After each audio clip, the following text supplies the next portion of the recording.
जय जिनेंद्र सभी को। जय जय जिनेंद्र।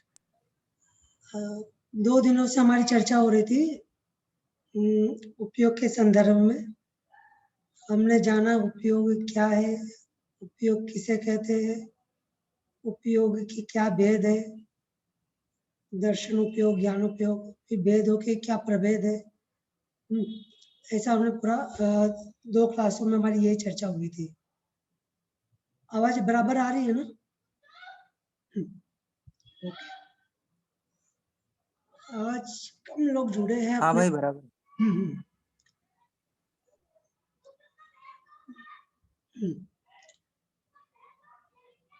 तो उपयोग किसे कहते हैं, पहले प्रश्न ये लेते हैं। प्रांजल, उपयोग किसे कहते हैं?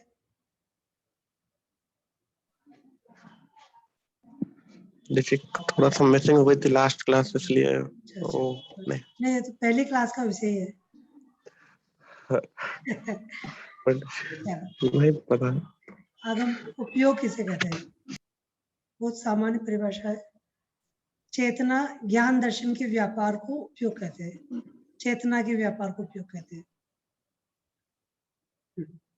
उपयोग के कितने भेद है प्रिया? 2 भेद है। कौन कौन से? दर्शनोपयोग, ज्ञानोपयोग। ठीक है। ज्ञानोपयोग के कितने भेद है? ज्ञानोपयोग के 4। कौन कौन से? चक्षु दर्शन, अचक्षु दर्शन। ओ सॉरी गलत हो गई। ये नहीं है। ज्योति जी कितने भेद है? ज्ञानोपयोगी कितने भेद है? 5 भेद हैं ज्ञानोपयोग। कौन कौन से? 5 भेद हैं इसके। मति ज्ञान, श्रुत ज्ञान, अवधि ज्ञान, मन पर्याय ज्ञान और केवल ज्ञान। ठीक है। और दर्शनोपयोग के कितने भेद है आदिति? कौन कौन से? तो ये दर्शनोपयोग के 4 भेद होते हैं। दर्शनोपयोग के 4 भेद होते हैं: चक्षु दर्शन, अचक्षु दर्शन, अवधि दर्शन और केवल दर्शन। ठीक है।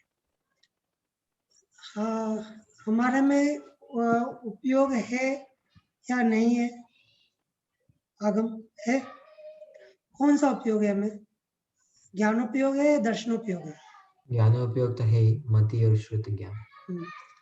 और दर्शनोपयोग है या नहीं है?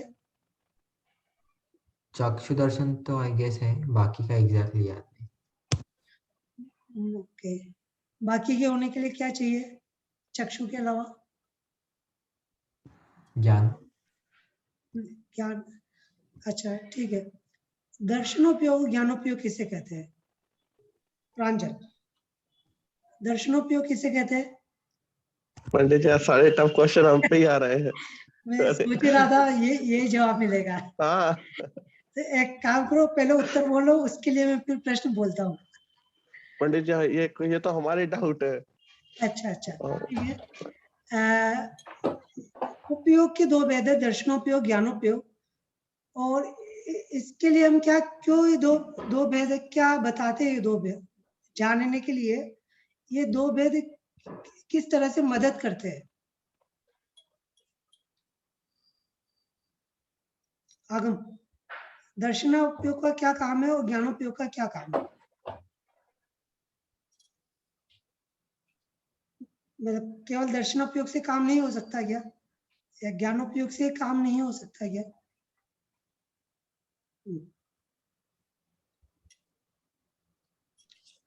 ज्योति जी, मोक्षा जी। मेरी क्लास दोनों मिस हुई है, इसलिए मेरे को थोड़ा समझने में अभी देर लगेगी। कोई बात नहीं। मोक्षा जी आप तो थे शायद। मोक्षा जी ठीक है। और कोई जवाब देना चाहेगा? आदिति, प्रिया। दर्शनोपयोग तो वस्तु का सामान्य ज्ञान होता है और ज्ञानोपयोग में उसी वस्तु का विशेष ज्ञान होता है। ठीक है। तो ये दर्शनों जानने की प्रोसेस में पहले दर्शनोपयोग होता है और उसके बाद ज्ञानोपयोग होता है। ज्ञानोपयोग में उसका विशेष अवलोकन होता है, विशेष जानना होता है। हमें ये पता चलता है क्या वस्तु है। दर्शनोपयोग में ये नहीं पता चलता कि क्या वस्तु है। दर्शनोपयोग में केवल सत्ता मात्र का पता चलता है, सामान्य अवलोकन। जैसे अपन पहले अंधेरा हो रहा हो और एकदम लाइट चलाते हैं कमरे में, तो हमें कुछ बहुत फर्स्ट समय में बहुत धुंधला सा नजर आता है, ठीक है। क्या है, क्या क्या है ये नहीं पता चलता, कुछ है ऐसा पता चलता है। तो कुछ है, इसी तरह से इससे भी सूक्ष्म जो अवलोकन होता है वो सामान्य अवलोकन, उसे दर्शन कहते हैं, जिसमें ये नहीं आइडिया रहता क्या है। अगर जिसको दर्शनोपयोग हुआ है, सभी को होता है, जिस समय दर्शनोपयोग हो रहा है उससे, उस जीव से उस समय पूछो भाई दर्शनोपयोग में तुमने क्या देखा, तो वो कुछ जवाब नहीं दे पाएगा। क्यों? क्योंकि उसमें सत्ता मात्र का पता चलता है, उससे यह नहीं पता चलता किसका अवलोकन हुआ है, किसका, ये तो विशेष जानना हुआ, और ये पता चलता है ज्ञानोपयोग में। ठीक है, अभी क्लियर हुआ दर्शनोपयोग ज्ञानोपयोग। जैसे अपन कोई भी विषय समझते हैं ना, समझने के लिए पहले थोड़ा सरलता से समझते हैं, फिर कठिनता की ओर जाते हैं, सरल से कठिन की ओर जाते हैं। ऐसे ही प्रोसेस है। ऐसे जानने में सबसे पहले हमें ये नहीं पता चलता कि क्या वस्तु है, पहले ये पता चलता है वस्तु है, फिर उसको पता करते हैं क्या है। ठीक है, आई थिंक अभी क्लियर हुआ। ये दर्शनोपयोग हमारे ज्ञान का विषय नहीं है। ज्ञान का विषय नहीं मतलब, जैसे हम नहीं कह सकते कि ये दर्शनोपयोग हो गया है, ये ज्ञानोपयोग हुआ है।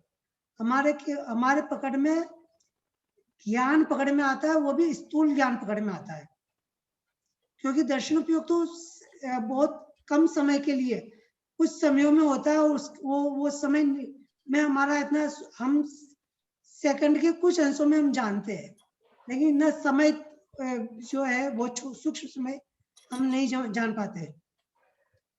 ओके, तो इतने हमारी चर्चा हुई थी कि दर्शनोपयोग के 4 भेद है, ज्ञानोपयोग के 5 भेद है। ज्ञानोपयोग के 5 भेद में मति ज्ञान किसे कहते हैं? चलो पहले मैं ही बताता हूँ। मति ज्ञान 5 इंद्रिया और मन के द्वारा होने वाले ज्ञान को मति ज्ञान कहते हैं। क्या कहा?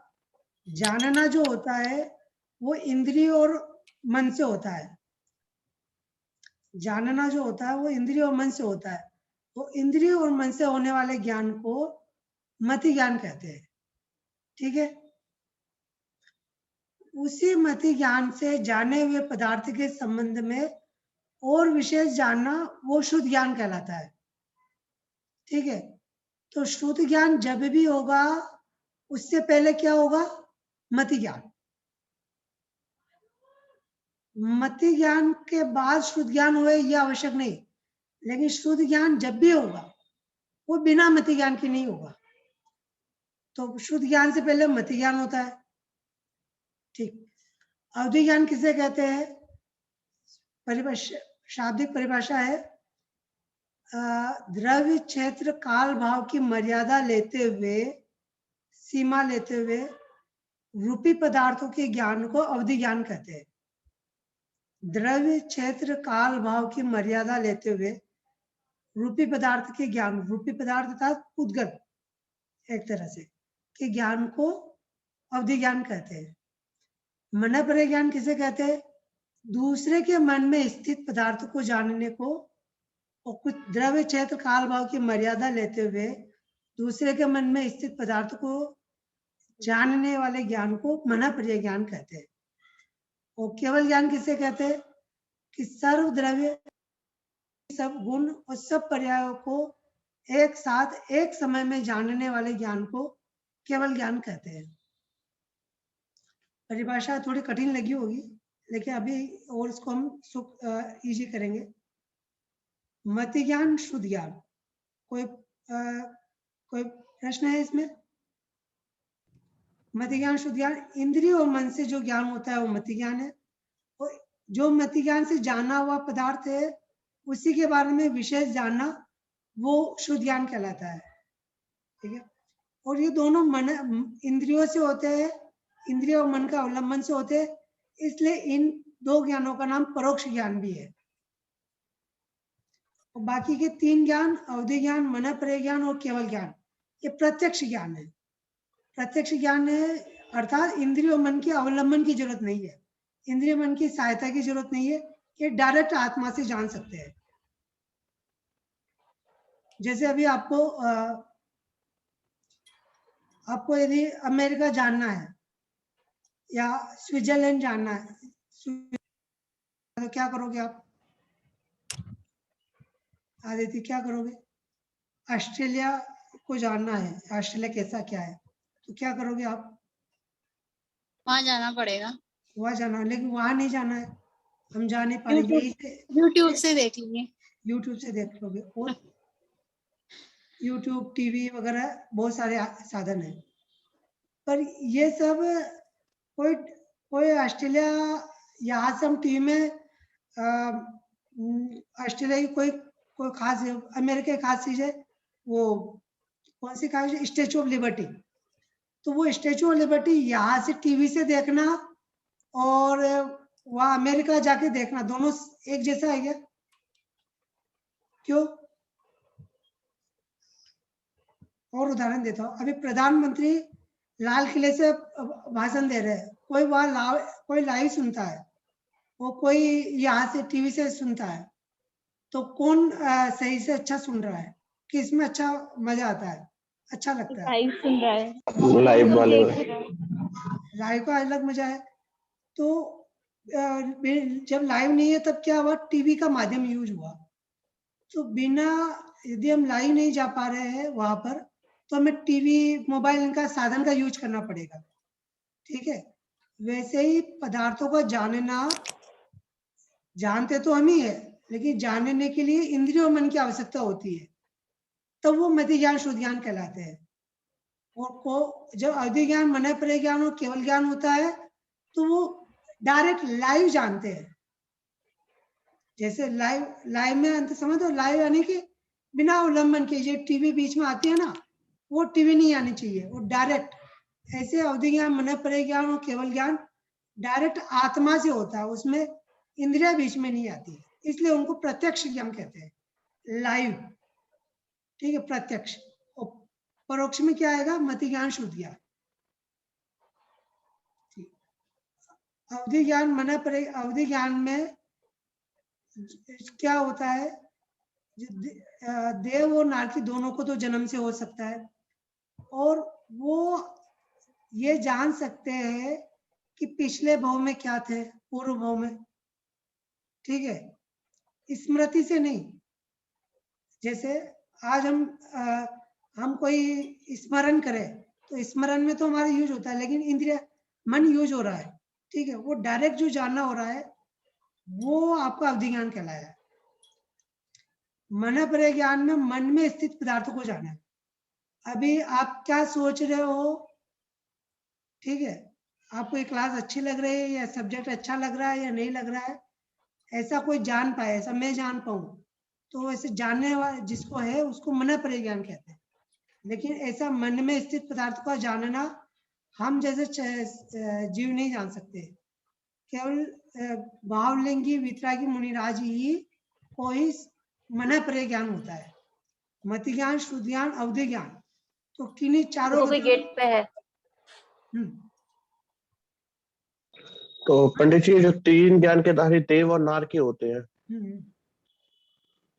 मतलब सुमति, शुद्ध और 3 ज्ञान के, उसी की अपन चर्चा कर रहे हैं। मन पर्याय ज्ञान केवल मुनिराजों को होता है, क्योंकि अगर हम जैसे सामान्य जीव को भी यदि मन में पता चल गया कि उसके मन में क्या है, तो हम राग द्वेष को खड़ा कर देंगे।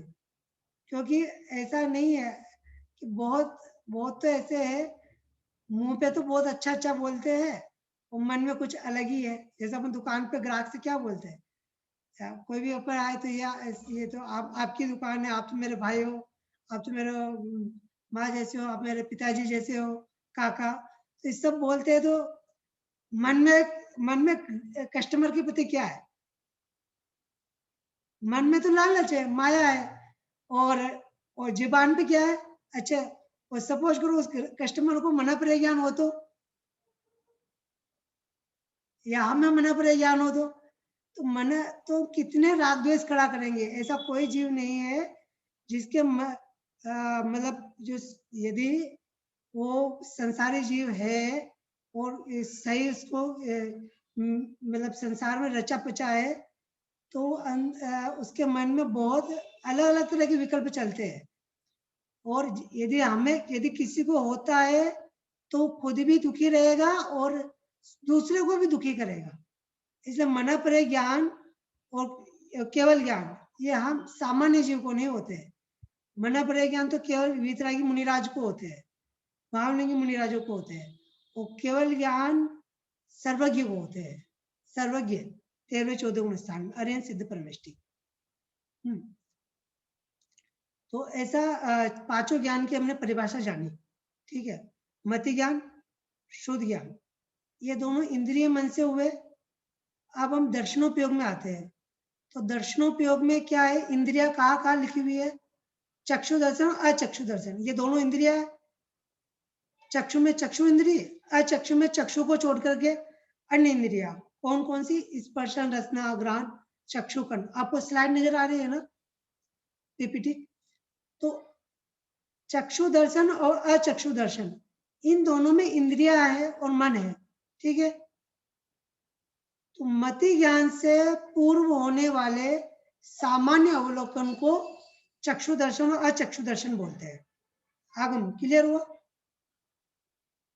दर्शनोपयोग ज्ञान से हमेशा पहले होगा। ऐसा नहीं होगा कि पहले ज्ञान होगा फिर बाद में दर्शन होगा। जब भी ज्ञान होगा उससे पहले दर्शन होगा ही होगा, क्योंकि ज्ञान किसे कहते हैं मोक्षा, ज्ञानोपयोग जानना, विशेष जानना। और विशेष जानना कब होता है, जब आपने सामान्य जान लिया हो। सामान्य जानना है, सामान्य अवलोकन कहलाता दर्शन। तो मति ज्ञान और शुद्ध ज्ञान से पहले चक्षु दर्शन अचक्षु दर्शन होता है। तो क्या रहा प्रोसेस, सबसे पहले चक्षु दर्शन या अचक्षु दर्शन होगा। यदि चक्षु इंद्रिय से हो रहा है तो चक्षु दर्शन, और चक्षु इंद्रिय को छोड़कर अन्य से हो रहा है तो अचक्षु दर्शन, ठीक है। चक्षु दर्शन अचक्षु दर्शन, फिर उसके बाद होगा मति ज्ञान और फिर उसके बाद होगा शुद्ध ज्ञान, ठीक है। दर्शन, चक्षु दर्शन अचक्षु दर्शन, फिर मति ज्ञान, फिर मति ज्ञान के बाद शुद्ध ज्ञान। ये जरूरी नहीं है शुद्ध ज्ञान होवे ही होवे, अगर शुद्ध ज्ञान होगा तो उससे पहले मति ज्ञान होगा। गाड़ी यहाँ पर भी रुक सकती है। चक्षु दर्शन अचक्षु दर्शन और मति ज्ञान, ठीक है। एक थोड़ा और इसको थोड़ा बारीकी समझ लेते हैं। मति ज्ञान के भी 4 इंटरनल प्रोसेस है, इंटरनल भेद, आंतरिक। मति ज्ञान की भी एक 4 भेद है। अवग्रह, यह, अवाय, धारणा, तत्वार्थ सूत्र में आता है। अवग्रह, यह, अवाय, धारणा, ये 4 स्टेप और होती है, सब स्टेप। यदि मति ज्ञान है तो मति ज्ञान होने के लिए पहले अवग्रह होगा, यह होगी, फिर अवाय होगा, फिर धारणा होगी। इनके विशेष अर्थ है, पर हम सामान्य इसको जान लेते हैं कि कोई अवग्रह करेगा, कोई अवग्रह यह करेगा, कोई अवग्रह अवाय करेगा, कोई अवग्रह यह अवाय धारणा करेगा। वो उस जीव पर डिपेंड करता है कि वो कितना ज्ञान का विशेष ज्ञान से विशेष जानना हो रहा है, ठीक है। अब अवधि दर्शन, जैसा नाम से विदित है, अवधि दर्शन किसे कहेंगे सुनीता जी?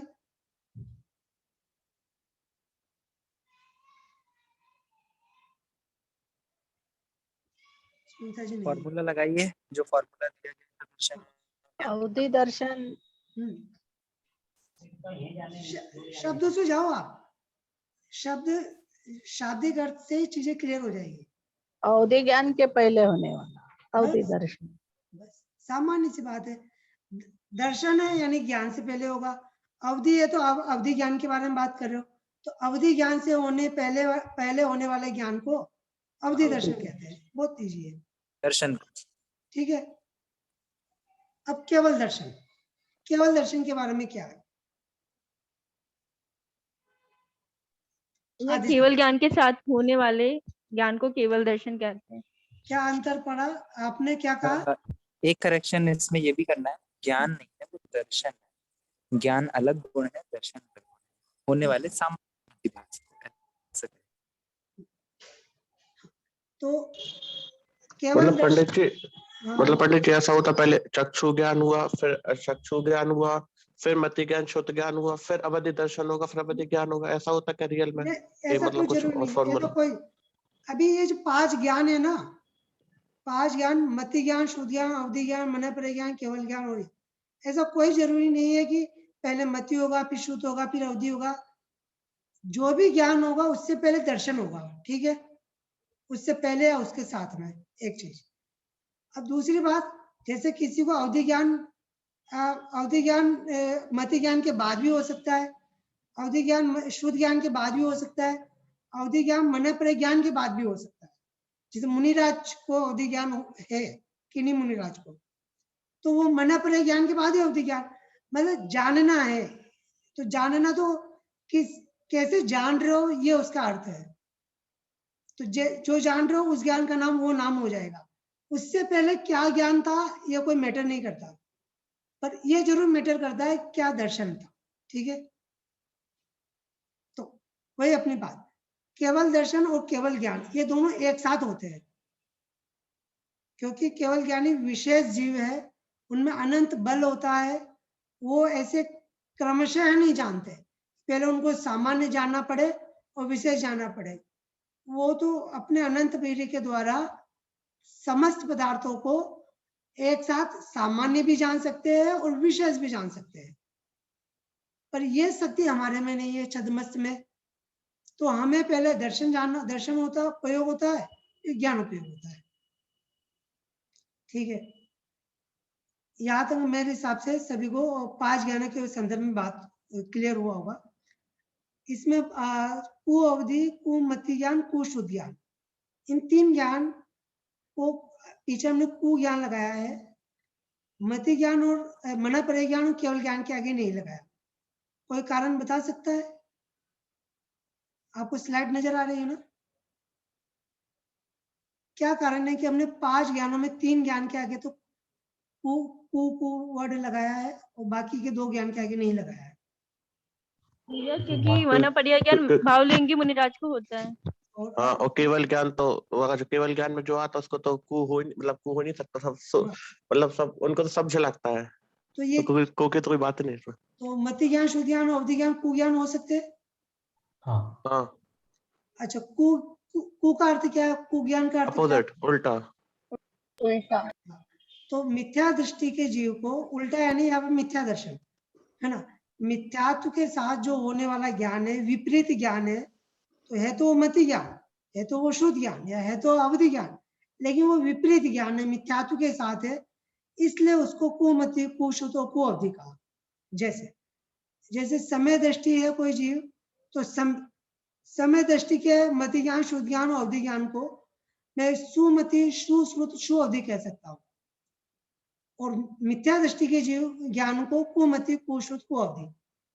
जैसे देव और नारकियों को अवधि ज्ञान तो है, तो आपको लग रहा हो यार तो बहुत अच्छी चीज है, लेकिन उनका अवधि ज्ञान कुअवधि ज्ञान है, वो वस्तुओं को सही नहीं जानता, क्योंकि मिथ्यात्व के साथ वो जानता तो है, या ये वो अपने जगह जगह नारकी अपने बिल में रह करके ये तो पता कर सकता है कि मेरे पूर्वों में क्या था, या ये नारकी कौन क्या है लगता है मेरा, इसने मुझे कैसे कष्ट दिया, लेकिन वो उल्टा बुद्धि लगाता है, उल्टी बुद्धि लगाता है, इसलिए उसका ज्ञान कुज्ञान है। तो इस तरह से ज्ञानोपयोग, दर्शनोपयोग में पहले तो हमने ये जाना स्टार्ट में कि हमारे में उपयोग है, हमारे में जानने की शक्ति है, हम जानने देखने वाले जीव है। तो जब तक हमें यह निर्णय नहीं होगा कि हम जानने देखने वाले हैं, तो तब तक हम जानने की प्रोसेस में आगे कैसे बढ़ पाएंगे? कौन जानने वाला है? बोले हम जान रहे हैं। किसको जान रहे हैं? कि स्व पर को जान रहे हैं, स्वयं को भी जान रहे हैं, ऊपर को भी जान रहे हैं। अब कैसा जान रहे हैं? कैसा मतलब किन किन वस्तुओं को जान रहे हैं, कितना जान रहे हैं, कितना जान रहे हैं? जब यह प्रश्न होता है तब फिर हमें ज्ञानों के भेद करने पड़ते हैं कि आपने थोड़ा जान रहे हो कि बहुत जान रहे हो कि बहुत जान रहे हो। अभी जैसे हमने ज्ञान के भेद तो 5 ही किए, लेकिन ज्ञान के भेद 5 नहीं है, बहुत हो सकते हैं, अनंत हो सकते हैं, असंख्यात हो सकते हैं। कैसे? जितना आप ज्ञान सूक्ष्म से लेकर स्थूल बहुत भेद प्रभेद हो सकते हैं। जैसे आपने जिस वस्तु को जानते हो उस संबंधित ज्ञान, मोबाइल को जानने वाला मोबाइल वाला ज्ञान, घड़ी को जानने वाला ज्ञान घड़ी वाला ज्ञान, पैसों को जानने वाला ज्ञान पैसों वाला ज्ञान, और भिन्न भिन्न जानने वाले को भिन्न भिन्न ज्ञान। तो जिस वस्तु को जान रहे हैं उस ज्ञान को भी वैसा नाम दे सकते हैं। अब मोटे मोटे रूप से हमने इन 5 ज्ञान के 5 भेद किए। 5 भेद किस आधार पे किए? 2 भेद तो इंद्रियों मन के अवलंबन के आधार पे किए, और 3 भेद इंद्रियों मन के अवलंबन से रहित होने के कारण किए। ठीक है। फिर हमने अवधि ज्ञान का भेद किया, क्योंकि अवधि ज्ञान में हम रूपी पदार्थों को जानते, पुद्गल को जानते डायरेक्ट आत्मा से, और मन परिज्ञान में मन से विशेष जानते हैं, और ऐसे केवल ज्ञान में समझ जानना होता है। अब यदि एक ज्ञान 5 ज्ञानों में अगर हम और विश्लेषण करें तो मति ज्ञान के भी बहुत सारे भेद हो सकते हैं, शुद्ध ज्ञान के भी बहुत भेद हो सकते हैं, अवधि ज्ञान के भी बहुत भेद हो सकते हैं। कैसे? कि देव का जानने, जो अवधि ज्ञान देवगति के जीव को है, वैसा का वैसा अवधि ज्ञान नरगति के जीव को नहीं होगा। जैसा एक नारकी को है वैसा का वैसा अन्य नारकी को नहीं होगा। हर एक को अलग अलग अवधि ज्ञान होगा। ऐसा जरूरी नहीं है कि सबको अवधि ज्ञान है। जैसे हमारे मति ज्ञान शुद्ध ज्ञान है, तो ऐसा नहीं है जो ज्ञान आप में है वही हम मुझ में हो, जो मुझ में है वही आप में हो सकता है कि आपको साइंस का अच्छा नॉलेज हो और किसी को हिस्ट्री का अच्छा नॉलेज हो, इतिहास का, किसी को पॉलिटिकल साइंस का अच्छा नॉलेज हो, वो अलग अलग विषय है, अलग अलग आपका अपना क्षोभ समय। अवधि ज्ञान मन परे ज्ञान, ऐसे मन परे ज्ञान के संदर्भ में कोई कितना बारीकी से मन के विषय में जानता है, वो सबका विषय अलग अलग है। ऋजुमति और विपुलमति उसके 2 भेद है। केवल ज्ञान में भी ऐसे अंतर है क्या कि सारे केवल ज्ञानी अलग अलग जानते हो? नहीं है, कुछ अंतर आ रहा है समझ में? मति ज्ञान तो सबका अलग अलग हो सकता है। क्यों अलग हो सकता है? क्योंकि जैसे इंद्रिया है, तो आपके भी चक्षु इंद्रिय, मेरे भी चक्षु इंद्रिय है, लेकिन आप तो चश्मा नहीं लगा रहे हो, मैं चश्मा लगा रहा हूं, तो मेरे वो जो चक्षु इंद्रिय संबंधित जो ज्ञान है वो एक का कमजोर है, एक का अच्छा है। लेकिन ऐसे शुद्ध ज्ञान में भी, और ऐसा अवधि ज्ञान मन परे ज्ञान में भी लगा सकते हैं, केवल ज्ञान में भी लगा सकते हैं क्या? कि एक महावीर भगवान को हम जानना हो, आदिनाथ भगवान पहले चले गए तो उनका अच्छा ज्ञान डेवलप हो रहा होगा। इनके केवल ज्ञान में सब चारों ज्ञान तो समाहित ही हैं, तभी तो केवल ज्ञान। चारों ज्ञान समाहित है। हाँ, ये तो मैंने माना। हाँ। भाई चारों ज्ञान तो केवल ज्ञान के आगे बूंद बराबर है, सिंधु में बिंदु। हाँ, हाँ। है ना? केवल ज्ञान यदि समुद्र है तो ये जो 4 ज्ञान है वो तो बूंद है। हाँ। पर प्रश्न ये है कि आदिनाथ भगवान के जो केवल ज्ञान है, क्या वही केवल ज्ञान महावीर भगवान को भी है? हाँ, बिल्कुल बिल्कुल बराबर, 100% है। कोई अंतर तो नहीं है? बिल्कुल अंतर नहीं। सर्वज्ञ केवल ज्ञान में कुछ अंतर नहीं है। सर्वज्ञ का अर्थ ये है 3 लोक 3 काल के पदार्थों को एक साथ एक समय में जानने को केवल ज्ञान कहते हैं। ठीक है, या तो किसी को प्रश्न है? पंडित जी एक प्रश्न है, जैसा हमने कहा कि मतलब तो ये क्या दर्शन भी उनमें पाए जाते, मतलब केवल ज्ञान में दर्शन की भी आते हैं सारे? जैसे चक्षु दर्शन, चक्षु के लिए तो आंख चाहिए पड़ती है, तो वो तो उसमें है ही सिद्ध भगवान में, तो फिर कैसे आएगा? नहीं, केवल ज्ञान में समाहित है, उसका अर्थ ये नहीं है कि केवल ज्ञान में जाकर ये मिल गए हो।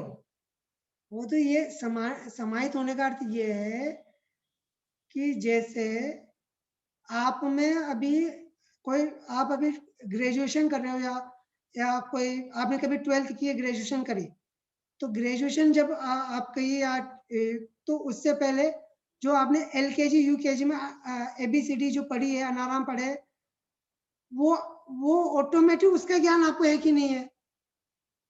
तो वो उसके लिए कोई आपको अनाराम थोड़ी पढ़ते हो 12th में और ग्रेजुएशन में, वो तो आप में समाहित है। ऐसा उसका अर्थ है। या यूं कहो कि केवल ज्ञान सबको जानता है, तो इन ज्ञानों की क्या बात करिए, तो ऑटोमेटिक उसके अंदर है, पर ऐसा वो कोई पर्याय उसके अंदर चली गई हो ऐसा नहीं है, इसलिए उनको दर्शन की जरूरत नहीं पड़ती है। चक्षु दर्शन, अचक्षु दर्शन, अवधि दर्शन की जरूरत नहीं पड़ती है, केवल ज्ञान के साथ केवल दर्शन होता है। ठीक है भैया एक और क्वेश्चन है, जो आप बोले थे अवधि ज्ञान है वो देवगति के जीव और नारकी जीवों को होता है, तो मनुष्य गति के जीवों को नहीं होता है क्या? वही अब मैं उसी पे अभी चर्चा कर रहे हैं कि इससे आगे कुछ और प्रश्न है कि उपयोग के संदर्भ में, उपयोग, ज्ञान, दर्शन, उपयोग। ठीक है, तो क्या अभी जो हमारे में कितने ज्ञान है, एक जीव में मिनिमम कितने ज्ञान हो सकता है और मैक्सिमम कितना ज्ञान हो सकता है? 5 ज्ञान। मिनिमम 2 हो सकते हैं और अभी मैक्सिमम तो 4 हो सकते हैं। चारों गति के जीवों के बारे में पूछ रहा हूँ। अगर 4 गति में देखा जाए तो चारों गति में, मनुष्य गति में 4 हो सकते हैं, बाकी सब में 3 हो सकते हैं।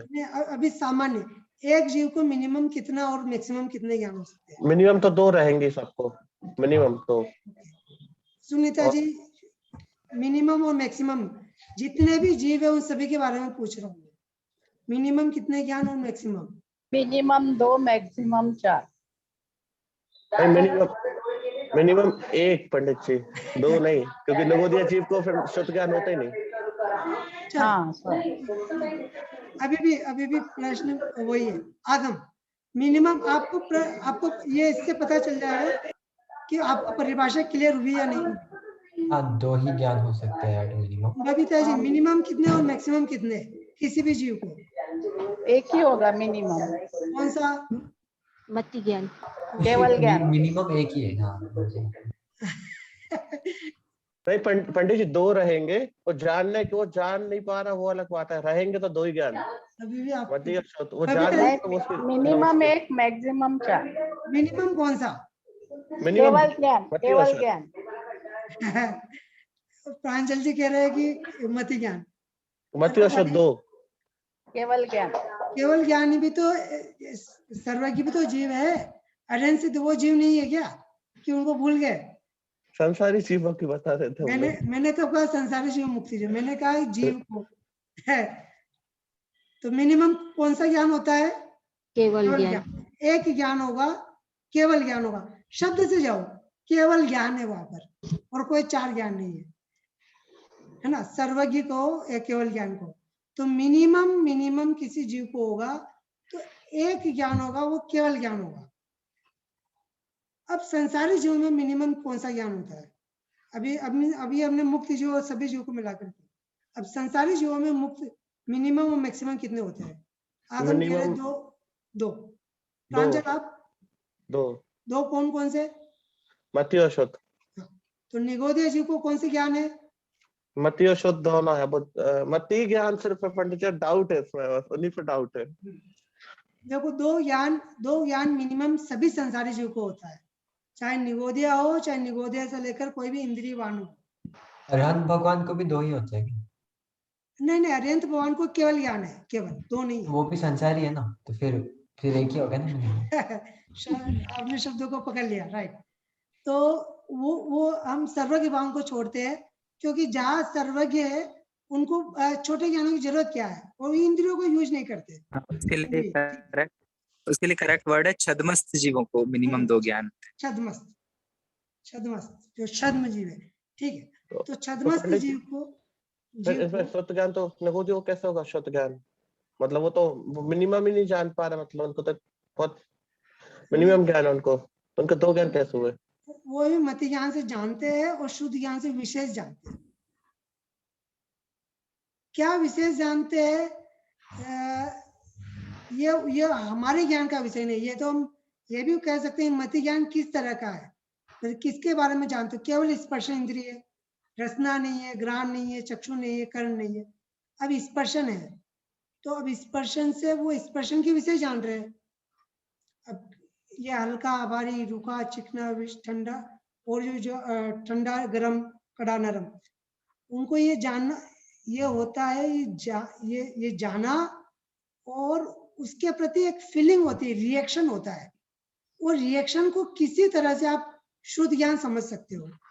हालांकि मैं कितना सही हूँ मैं उदाहरण से बता पा रहा हूँ, क्योंकि मति ज्ञान तो केवल आपका फर्स्ट टाइम कॉन्टेक्ट है। एक तरह से फर्स्ट टाइम क्या मतलब आपने जाना, अब उसका जो रिएक्शन होगा ना, कि जैसे बच्चे ने अग्नि को हाथ लगाया तो अग्नि को जाना कि ये आगे, अब वो जो हाथ पीछे करना है, ये जो जानना हुआ ये शुद्ध ज्ञान हुआ, क्योंकि आपने उसको अग्नि के बारे में विशेष जाना कि जलाती है और ये मैं जल जाऊंगा, तो आपने पीछे किया, तो ये रिएक्शन जो होता है ये शुद्ध ज्ञान में होता है। ऐसे जो निगोदिया जीव है, जो एकेंद्रीय जीव है, उनमें ऐसा रिएक्शन होता है। वो हमारे ज्ञान का विषय नहीं है, हम नहीं हम मान पाए, ये बात अलग है, लेकिन मति ज्ञान शुद्ध ज्ञान सभी को होता है। ठीक है, एक इंद्रिय से लेकर पंचेंद्रिय को। अब आता है मति ज्ञान शुद्ध ज्ञान सभी को हुआ, मिनिमम अवधि ज्ञान किन किन को होता है?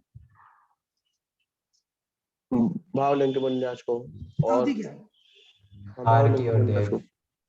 मैं चारों गतियों के संदर्भ में पूछ रहा हूँ, अवधि ज्ञान किन देव, नारकी और मनुष्य। देव और नारकी और भावलिंग मुनिराज। गति। ओनली मुनिराज। नहीं, तीन गति। कौन तीन से? गति मनुष्य देव और नारक। ये बहुत प्रश्न क्यों कंफ्यूजन होता है। अवधि ज्ञान भी, मति ज्ञान शुद्ध ज्ञान चारों गतियों के जीव को हो सकता है। अवधि ज्ञान भी चारों गति के जीव को हो सकता है। अवधि ज्ञान का तो कुअवधि भी होता है, सुअवधि भी होता है। ठीक है, तो देव और नारकियों को होता है, ये बात क्लियर है। तीर्थंकरों को जन्म से होता है, तीर्थंकरों को जन्म से होता है अवधि ज्ञान। तो ऐसा जरूरी नहीं है कि मुनिराज को ही होए, तो मनुष्य को होते हैं, और कोई जो रिद्धिधारी मनुष्य होते हैं, मतलब मुनिराज होते हैं, उनको भी अवधि ज्ञान हो सकता है। होए आवश्यक नहीं है, यदि रिद्धि प्रकट है तो हो सकता है। और त्रियंचों को भी हो सकता है अवधि ज्ञान, उनको भी रिद्धिया वगैरह, मतलब ऐसा ज्ञान का क्षोभसम हो सकता है किसी कारण का। सभी त्रियंचों को नहीं, कोई विशेष त्रियंच हो तो उनको भी हो सकता है। तो अवधि ज्ञान भी चारों इंद्रियों के जीव, चारों गतियों के जीव को हो सकता है। अब मना परे ज्ञान किनको होता है? भैया जैसे जो जिनको जाति स्मरण होता है तो फिर वो भी अवधि ज्ञान में आया। ये क्या अंतर है, ये मैं कहना चाह रहा था। जाति स्मरण ज्ञान अवधि ज्ञान नहीं है, क्योंकि जाति स्मरण ज्ञान में आपने स्मरण का यूज किया, स्मरण मति ज्ञान का भेद है। आपको अवधि ज्ञान में डायरेक्ट जानना है, आप बिना इंद्रियों मन के अवलंबन के। ठीक है, तो पंडित जी, ये मतलब ऐसा गुण स्थान विशेष से इसका होगा संबंध, मतलब ज्ञान का क्या गुण स्थान विशेष से संबंध है? नहीं, ऐसा कोई संबंध नहीं है, क्योंकि ऐसा केवल ज्ञान तो 13 में 14 गुण स्थान में ही होता है, तो मतलब ऐसा फिर होगा, बाकी सबका भी तो होगा। जो 12वें गुण स्थान तक मति ज्ञान शुद्ध ज्ञान हो सकता है। जैसे आप गुण स्थानों से ही जानना चाह रहे हो, थोड़ा विषय सूक्ष्म हो जाएगा, लेकिन मति ज्ञान शुद्ध ज्ञान देखो, मति ज्ञान शुद्ध ज्ञान का अंत कब होता है हम ये समझते हैं। निगोद में है प्रारंभ से, प्रारंभ अनादिकाल से जीव को कौन सा ज्ञान था सबसे पहले? मति और शुद्ध। कोई ऐसा जीव था अनादिकाल से जो ज्ञान रहित हो, पांचों ज्ञान नहीं हो उसमें? सब में तो सबसे जो प्रारंभ अनादिकाल से जो निगोद में है, और निगोद में मति ज्ञान शुद्ध ज्ञान है। ठीक है, अब इसका अंत कब तक आएगा, कब होता है अंत मति ज्ञान शुद्ध ज्ञान का? जब केवल ज्ञान हो जाए। केवल ज्ञान हो जाए, केवल ज्ञान 13 गुण स्थान, तो उससे पहले रहेंगे दोनों। तो वो किनको रहता? मुनिराज को मति ज्ञान शुद्ध ज्ञान है कि नहीं है? है। तो मति ज्ञान शुद्ध ज्ञान का जो है ये 12वें गुण स्थान तक है, क्योंकि 13वें गुण स्थान के में सर्वज्ञ होते हैं, तो 12वें गुण स्थान तक मति ज्ञान शुद्ध ज्ञान होता है। ठीक, मना पर ज्ञान किनको होता है? मुनिराज को होता है। ठीक है, तो मिनिमम कितने ज्ञान हो सकते हैं? 2, और मैक्सिमम? मैक्सिमम 5 हो सकता, 5 हो सकते ना मैक्सिमम। तो मैक्सिमम 5 कैसे हो सकते हैं? मतलब 4 हो सकते, मैक्सिमम 4 हो सकते हैं। तो मैक्सिमम 4 हो सकते हैं। कौन कौन से? मति श्रुत अवधि मन पर्याय। मति श्रुत अवधि मन पर्याय। अब जो हाँ। 3 ज्ञान है, तो 3 ज्ञान होंगे तो कौन कौन से होंगे? मति श्रुत और अवधि मतलब, और मति श्रुत अवधि मन पर्याय भी हो सकता सीधा। हाँ, ऐसा जरूरी नहीं है कि मन पर्याय ज्ञान हो तो अवधि ज्ञान भी हो। पर्याय ज्ञान। मति शुद्ध मन पर्याय ज्ञान और मति शुद्ध अवधि ज्ञान। ठीक है, तो ऐसे इस तरह से हमने एक जीव में कितने मिनिमम और कितने मैक्सिमम हो सकते हैं ये हमने समझा। और कब एक ज्ञान होता है, कब 2 ज्ञान, 3 ज्ञान, 4 ज्ञान, 5 ज्ञान। यदि कोई जीव मोक्ष जाना चाहता है तो उसके लिए कौन कौन से ज्ञान की आवश्यकता है मोक्ष जाने के लिए? मोक्ष मार्ग में कौन कौन से ज्ञान की आवश्यकता है मिनिमम? कम से कम तो कम से कम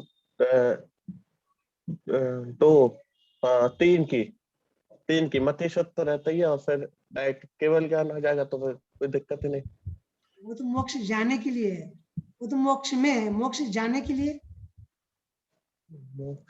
सम्यक ज्ञान की आवश्यकता है। सम्यक ज्ञान की आवश्यकता होती है। देखो, अवधि ज्ञान, मन पर्याय ज्ञान तो रास्ते में होते हैं। जैसे मोक्ष रास्ते में चलते हैं तो कोई चीज, कोई हमें विशेष शक्ति हो जाए वो बात अलग है। जैसे मोक्ष मार्ग में चलते हुए अवधि ज्ञान, मन पर्याय ज्ञान हो जाए वो विशेष है, ये विशेष विधि।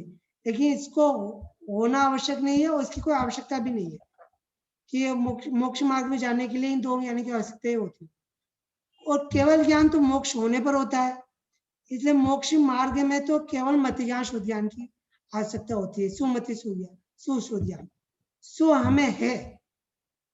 जो भी पंचेंद्रिय जीव है, संगी पंचेंद्रिय जीव है, हमें मति ज्ञान, शुद्ध ज्ञान है। तो जो मिनिमम आवश्यकता है ज्ञान की, कि हम जिसके द्वारा हम अपने स्वरूप को समझ सकते हैं, हम स्वपर का भेद ज्ञान कर सकते हैं, वो ज्ञान हमें है, वो शक्ति हमें है। वैसा हम चाहे तो हम उस भेद ज्ञान को पा सकते हैं। उसके लिए हमें कोई विशेष कार्य नहीं करना है कि अवधि ज्ञान, मन पर्याय ज्ञान, केवल ज्ञान को प्रकट करके फिर वो काम होगा। क्या अर्थ है? क्या कहना चाह रहा हूं मैं यहाँ पर? ये कहना चाह रहा हूं कि हमें मोक्ष मार्ग में लगने के लिए जो ज्ञान चाहिए, जो मिनिमम रिक्वायरमेंट है, वो हमारे पास है। और हम उसका यूटिलाइज करके मोक्ष मार्ग में अपन कदम रख सकते हैं। हम अपने को जान सकते हैं। जिस ज्ञान से हम पर पदार्थों को जान रहे हैं, मति ज्ञान, शुद्ध ज्ञान से, मोक्ष मार्ग में साधन क्या है? मोक्ष मार्ग में साधन ज्ञान है।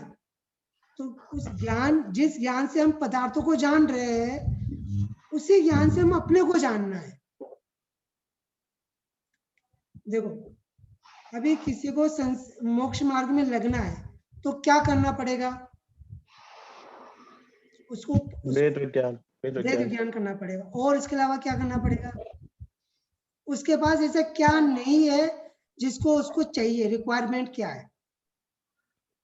सब कुछ, सुख, सच्चा सुख। सच्चा सुख तो चाहिए। मति शुद्ध और ज्ञान है, सब कुछ है उसके पास। सब कुछ है, क्या नहीं है? ऐसा कोई सी बाहरी पदार्थ उसको चाहिए कि जिससे यार ये हो जाएगा? तो हम किसका वेट कर रहे हैं? है ना? सोचने वाली बात ये है कि हमारे पास साधन है। जैसे किसी को बिजनेस लगाना है, किसी को कपड़े की दुकान खोलनी है, या फिर नौकरी चाहिए, सर्विस चाहिए, या आपको खाना बनाना है, तो खाना बनाने के लिए आपको क्या चाहिए? आटा वगैरह चाहिए, सब्जियां चाहिए। बिजनेस लगाना है तो पैसे चाहिए। अभी हमें मोक्ष मार्ग में लगना है तो उसके लिए हमें क्या चाहिए? जिसका हमें वेट कर रहे हैं। बिजनेस वाला तो पैसे का वेट कर रहा है, जैसे उसके पास पैसे अवेलेबल हो जाएंगे वो बिजनेस चालू कर देगा। हम किसका वेट कर रहे हैं? ऐसा कौन सा साधन चाहिए? सम्यक ज्ञान ज्ञान है हमारे पास। ज्ञान ही जब सत्य को जानता है, सच्चा जानता है, तो यही ज्ञान सम्यक ज्ञान है। तो ये साधन जो है मति ज्ञान, शुद्ध ज्ञान, ये हमें प्रकट है। हम इसको समझे, हम अपने इस मति ज्ञान शुद्ध ज्ञान को बाहरी पदार्थों में लगाते हैं, इंद्रियों में, विषय भोगों में लगाते हैं, तो हमारा ये ज्ञान मिथ्या ज्ञान के हो जाता है। हम उनमें अपनापन करते हैं, और यही ज्ञान जब हम अपने में लगाए, अपने को जानने में लगाए, तो यही ज्ञान हमारा सम्यक ज्ञान होता है। वो साधन हमारा है, हम इस साधन का यूटिलाइज कहाँ कर रहे हैं, उससे आप सम्यक ज्ञान और मिथ्या ज्ञान नाम पाते हैं, या उससे संसार मार्ग मोक्ष मार्ग नाम पाते हैं। ये उपयोग एक ऐसी चीज है जो हमारा स्वरूप है। यदि हम कहते हैं जैन धर्म क्या चीज है, या जीव किसे कहते हैं, या हमारा किसके कारण मोक्ष होता है, मोक्ष मार्ग में क्या चाहिए, तो ये उपयोग चाहिए, शुद्ध उपयोग। उपयोग को जाने, इसका नाम शुद्ध उपयोग है। तो ऐसे हम अभी तक क्या करते हैं, बाहरी पदार्थों को जान करके राग द्वेष करते हैं, क्रोध मान कषाय करते हैं, हमें उसमें अपना संसार बनाते हैं। हम इस उपयोग का मिसयूज करते हैं, उपयोग का अनुपयोग करते हैं, ठीक है। और यही उपयोग का हम उपयोग करने लग जाए, उपयोग से हम अपने को जानने लग जाए, तो सब मोक्ष मार्ग चालू। इसी को जानने के लिए हम आए ना यहाँ पर। हम जो अभी समझ रहे हैं कि क्या समझना, कि उपयोग को समझा, ये भेद प्रभेद हमने सब समझे, पर अब इसमें हमें ग्रहण क्या करना, कि ऐसा उपयोगवान मैं हूँ, और इस उपयोगवान के अलावा मैं अन्य कोई न रागी हूँ, न द्वेषी हूँ, न क्रोध हूँ, न माया हूँ, न मान हूँ, न लोभ हूँ, मात्र जानने देखने वाला हूँ, ज्ञाता दृष्टा, मैं ज्ञानानंद स्वभाव। तो ये मैंने जाना और ये मैंने देखा, और ये जानकर देखकर ये जो आनंद हुआ, ये मैं ज्ञानानंद स्वभावी हूँ। इसको कहते हैं ज्ञानानंद स्वभावी। आपको जाना, आपने माना, अब आपको कोई दुख ही नहीं है। किस बात का दुख? 2 मिनट और अपन चर्चा करते हैं, दुख किस बात का? आप दुखी हो कि नहीं हो? आप में से कौन जी सुखी है? क्योंकि यदि दुखी है तभी अपन चर्चा कर रहे हैं, यदि सुखी है तो चर्चा की आवश्यकता भी क्या? कौन जी दुखी है? आदित्य, आप दुखी हो? क्या दुख है आपको? ये बहुत सारे दुख होते हैं। होते हैं तो आप थर्ड, आपको क्या दुख है? होते हैं मतलब किसी और को होते हैं, आपको क्या दुख है? हम अपने को नहीं समझ पा रहे हैं, सबसे बड़ा दुख। आप हंस तो रहे हो अभी अच्छा खासे, मतलब आपको लग रहा है कि आप अपने को समझ नहीं पा रहे हो, और ये दुख है। जो प्रैक्टिकल दुख क्या होता है हमें ज्योति जी? मतलब प्रैक्टिकल दुख तो ये है कि दूसरे फल को अपना मानना, मतलब पंडित जी यही कह सकते सीधे, टेक्निकल में भी ऐसे भी कह सकते हैं। अरे भाई, मैं आपसे पूछता हूँ, जैसे हम जो चाहते हैं वो नहीं मिलता, वो होता नहीं इस है, वजह से हम दुखी हैं। दुखी है अगर ना। देखा तो जैसे जाए कोई तो, अजैन है, अजैन, ये अजैन को मैं प्रश्न पूछूं, एक्चुअली अपन थोड़े पढ़े लिखे हैं ना, इसलिए ये जवाब देते, अपने को नहीं जानते। किसी में अजैन को पूछूं, भाई आपको क्या दुख है, तो बोले कि मेरी जॉब नहीं लग रही है, मैं पढ़ नहीं पा रहा हूँ, मेरे पेट में दर्द हो रहा है, मेरे सिर में दर्द हो रहा है, ठीक है, यही दुख है ना। मुझे गुस्सा बहुत आता है, मैं एकदम चिंता बहुत करता हूँ, स्ट्रेस प्रॉब्लम, ये हम दुख है ना, प्रैक्टिकल दुख तो यही है हमें। और ये क्यों है?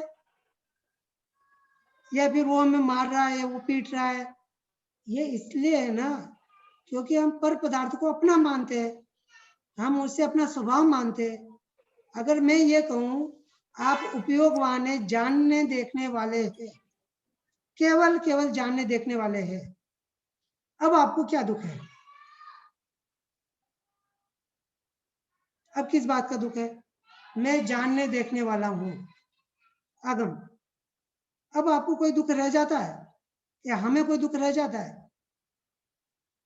मैं उपयोगवान हूं, जानने देखने वाला, और कुछ भी नहीं, बस ये हो गया मोक्ष मार्ग चालू। जैसे ही ये भेद विज्ञान हो जाए, हम अपने को मानने लग जाए मैं उपयोगवान हूँ, मैं ज्ञाता दृष्टा हूँ, दुख का एंड है, यही मोक्ष मार्ग चालू, सम्यक दर्शन चालू, सम्यक ज्ञान चालू, सम्यक चारित्र चालू। ठीक है, तो इस चैप्टर से हमने ये समझा मैं कौन हूँ, उपयोगवान, इसी उपयोग में हम अपने को में रमे जमे, इसी को पहचाने, इसी का नाम सदुपयोग, और ये मोक्ष मार्ग का कारण। ठीक है, यहाँ तक किसी को प्रश्न वगैरह हो तो। पंडित ये सब पर्याय है ना, ये पर्याय की दृष्टि में आएंगे ना, मति श्रुत अवधि ये सब, क्योंकि ज्ञान मतलब ये पर्याय में दिखते, स्वभाव में तो न मति न कुमति कुछ होता ही नहीं है। हाँ, स्वभाव में कुछ नहीं, स्वभाव में कुछ नहीं है, स्वभाव तो क्या एकदम तो क्या जो मुनिराज रहते हैं भावलिंग मुनिराज, तो वो क्या ये सब पर्याय को नहीं चाहता, तो वो क्या केवल ज्ञान के पर्याय को भी नहीं चाहते होंगे कि हमें तो सीधा मतलब केवल ज्ञान के पर्याय से कोई फर्क नहीं पड़ता, ये मतलब भावना ये बात होंगे कि मैं तो मतलब त्रकाली आत्मा है तो मैं केवल ज्ञान के पर्याय से भी क्या मतलब, ऐसी भावना भाती क्या? हाँ जरूर वैसी ही भावना बात है। क्यों चाहेंगे पर्याय को? जब देखो चाहना तब होता है जब वो चीज हमें मिल नहीं पाती हो और हम मिलने की कोशिश करते हो। जब हम श्योर है कि वो मिलना ही मिल रहा है, तब उस फिर चाहो न चाहो क्या फर्क पड़ता है, एक बात। दूसरी बात है चाहना भी क्यों, क्योंकि हम तो केवल जानने देखने वाले हैं, हम केवल ज्ञान होंगे ये बात नहीं है। स्वभाव से तो हम केवल ज्ञान स्वभाव ही है हमारा। तो जब जो चीज वर्तमान में है, वर्तमान में केवल ज्ञानी स्वभाव समझते हैं, तो फिर भविष्य को क्यों चाहेंगे, ऐसा। और वो पर्याय है।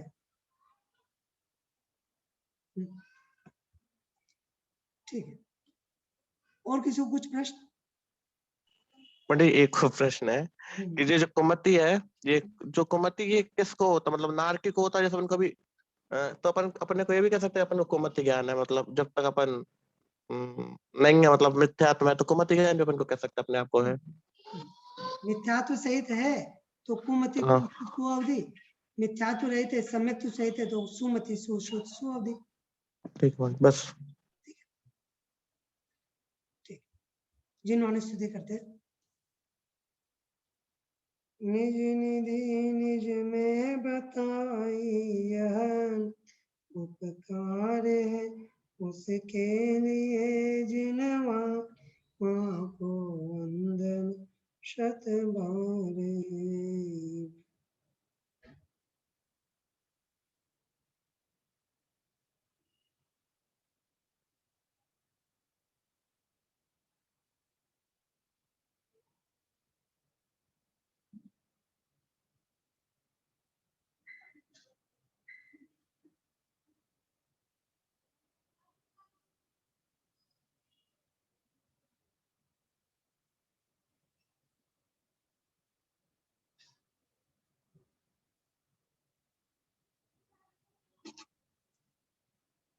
जय जिनेन्द्र। Thank you. जय जिनेन्द्र। जय जिनेन्द्र भैया। जय जिनेन्द्र भैया। जय जिनेन्द्र।